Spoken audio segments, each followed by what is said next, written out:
I've spent over 75 hours tracking wallets, getting rugged multiple times, and missing out on many 100x opportunities, all before figuring out a successful strategy to copy trading Solana MemeCoins. So today, I'm going to go over the top 5 tips that I've discovered over the last 6 months of my copy trading, which has allowed me to profit over $85,000 as of today. Keep in mind, guys, I'm not trying to sell you anything. So all I ask in return is you hit that like button, which helps support my channel and allows me to make more videos like this for you guys. Thank you. Some of these tips might seem stupid or obvious to some, but I can guarantee you if you integrate these into your trading, you will see results.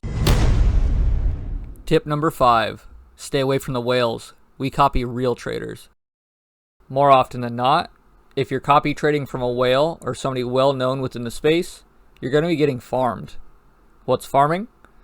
Farming is when somebody knowingly has people copy trading from them, so they'll purposely farm and use them for exit liquidity by buying and selling extremely fast.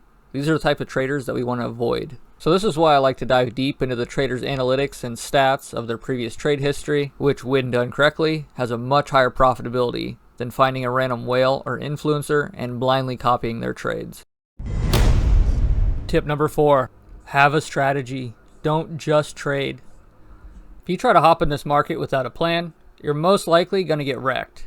Over the last couple months, I've been fine-tuning my own strategy, which gives me much higher odds of winning compared to your average trader who just listens to their favorite influencer's coin picks or their buddy telling them to buy the next Trump coin. Here's just a simplified version of my strategy for you guys. I like to find profitable traders by using the correct parameters, such as searching by their P&Ls and win rates. This will give me a list that I can then narrow down. After I have my list narrowed down with just the best traders on there, I will then begin to test their profitability. When you're still just learning, I recommend only copy trade 3 to 5 wallets at a time. After that, you can increase the number. I go much more in depth into my strategy in some of my other videos that I'll link in the description of this video if you want to check those out. But point being, make sure you have some sort of strategy when you're trading, or like I said, you're going to get wrecked regardless. Tip number 3. Stay up to date or get left behind. Crypto as a whole moves extremely fast.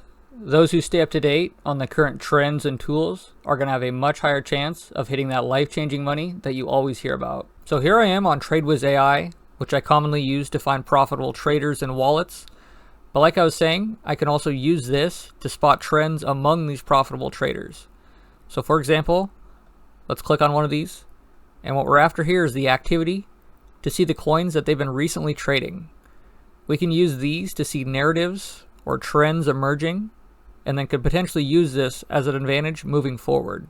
So let's say you're scrolling through these, trying to find some profitable traders, and you found a couple of very good wallets that all seem to be buying and selling the same cat coins.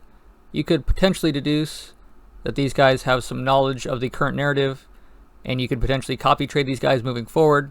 This is just a very simplified example of that, obviously. One easy way to stay up to date on the current tools that people are using, join my free Telegram group. I have a tool section in here which shows all the current tools that I'm using daily. I also do have a general chat where you can ask questions. I'm in here constantly helping people out and answering their stuff. I do even have a wallet section where I'll post good wallets that you could potentially copy trade from. Always do your own research before using these.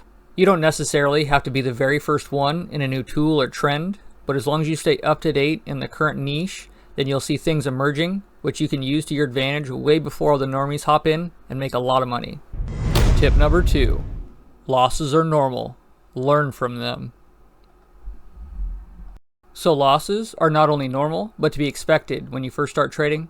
But the good part about that is you can learn more from a losing trade than you can from a winning one. We're going to go over a few of the most common scenarios for losses during copy trading so I can explain them and show you guys how to counteract them. So one of the most common scenarios that I see happening to people new to copy trading is getting used as exit liquidity and getting farmed, kind of how I was talking about in a previous tip.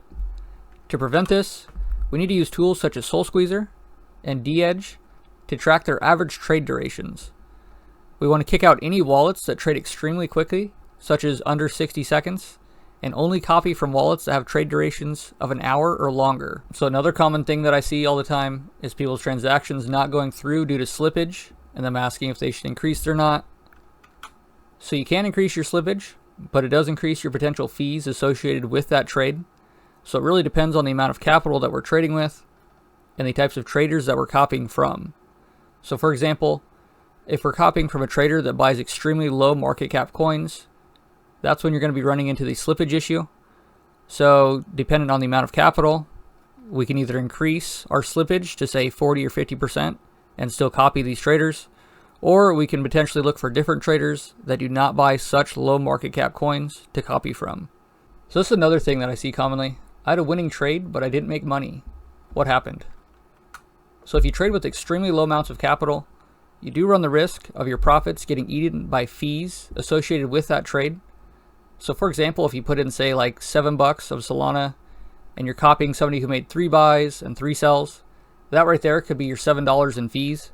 So unless you tripled or quadrupled your money, you're probably not going to be walking away with anything from that trade. So that's why your trade size does matter. You don't have to put in a ton, but you also, like I said, cannot put in $7 and expect to do very well. Tip number 1, have other income and do not get it backwards. By far, the best piece of advice I can give anyone out there that is serious about this is to have a steady income that you can use to fund your trading. This will allow you to learn and practice your own strategy, take risks you normally wouldn't have, and honestly makes trading like 100 times easier when you don't have to turn your last $100 into 10K each time. Obviously at first you're not going to be profitable, nobody is in the crypto market, but the more you practice, trade, the better you'll get at it. And eventually you could potentially be making 10x what you're making at your job or whatever source of income that you have, which is kind of nuts, or more depending on how well you do. Real quick, I wanted to bring it to your guys' attention that I have people impersonating me, which is honestly kind of crazy because I only have 2,000 subscribers on YouTube. But point being, I will never DM you first. I will never ask you for anything. I don't want your money. I don't want your crypto. All I want is your like on my video and your subscription. Other than that, be wary, stay vigilant, and beware of scams out there, guys. Thank you.